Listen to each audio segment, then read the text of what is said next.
Good morning, all of you. I hope you all are fine and studying well at your home. We are going to start Chapter 2 Bambi, written by Felix Salten. Author Felix Salten was an Austrian author. His most famous work is Bambi, A Life in the Woods. Author Felix Salten really loved nature and animals, and because of that, all his stories are really magical. So we are going to start. See, Bambi was a beautiful raw deer. Bambi एक बहुत सुंदर सा छोटा सा हिरन का बच्चा था. He had been playing with Feline for a long time. वो बहुत टाइम से फेलिन के साथ खेल रहा था. बिफोर ही फेल asleep, अपने सोने से पहले. Faline was a female deer and Bambi's friend. Faline एक फीमेल डियर थी और बैम्बी की बहुत अच्छी दोस्त. While he was sleeping he heard a voice. जब वो सो रहा था उसने एक आवाज़ सुनी. He woke up and looked around but could not see anyone. वो जगह उसने आसपास देखा बट उसे कोई भी दिखाई नहीं दिया. Then voice came again. फिर आवाज़ दोबारा आई. He thought that Feline is calling him.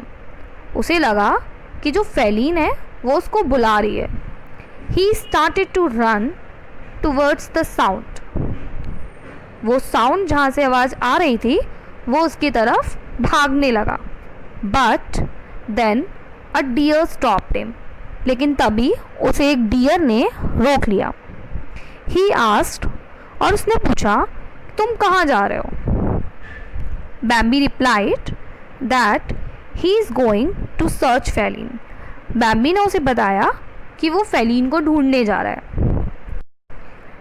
Dear said that she is not calling you. Deer ने उसे बताया कि फेलिन तुम्हें नहीं बुला रही है.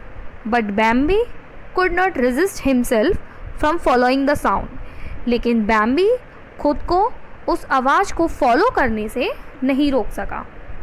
The call came once again. और फिर वो आवाज़ दोबारा आई. Deer commanded Bambi that they will go together. और फिर वो जो डियर था उसने बैम्बी को बोला कि हम दोनों साथ में जाएंगे.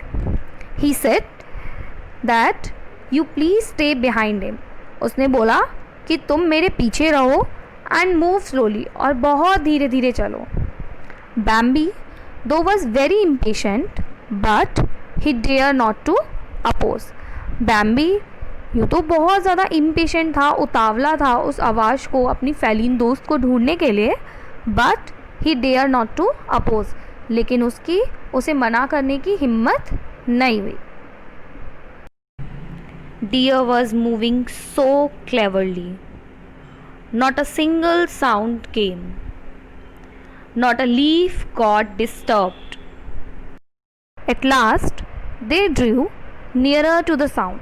और लास्ट में वो साउंड के नज़दीक आए. Then still nearer. और फिर और नज़दीक. Then deer stopped. और फिर डियर रुक गया. They saw a man hiding behind the tree. उन्होंने देखा कि एक आदमी पेड़ के पीछे छुपा हुआ है. And he was calling softly. और वो बहुत धीरे से प्यारी सी आवाज़ में बोल रहा है काम काम. बैम्बी वॉज टेरिफाइड. बैम्बी बुरी तरह डर गया. He began to understand that the man was using tricks to get the young deer. और फिर उसे समझ आने लगा कि वो आदमी उस छोटे से डियर को फंसाने के लिए ऐसा कर रहा है. He controlled himself. उसने अपने आप को कंट्रोल किया. Deer took Bambi away from the danger spot. और फिर डियर ने बैम्बी को उस डेंजर स्पॉट से दूर ले गया. Bambi thought of thanking the deer. Bambi ने उस डियर को थैंक यू बोलने का सोचा. He move to thank him. और वो उसे थैंक करने के लिए मुड़ा. But he could not see the old deer anywhere, लेकिन उसे वो ओल्ड डियर कहीं भी दिखाई नहीं दिया। In this way Bambi's life was saved, और इस तरह बैम्बी की लाइफ बच गई। This story teaches its reader a great lesson, ये स्टोरी इसके रीडर्स को एक बहुत अच्छा लेसन देती है। No matter how life becomes difficult at some point, चाहे लाइफ कितनी भी डिफ़िकल्ट हो जाए कुछ पॉइंट्स पे, but we have to rely on friends to help us overcome those difficulties, लेकिन हमें हमेशा अपने दोस्तों पे ट्रस्ट करना चाहिए टू हेल्प अस, जिससे कि वो हमें हेल्प कर सकें इन सारी मुश्किलों से उभरने के लिए।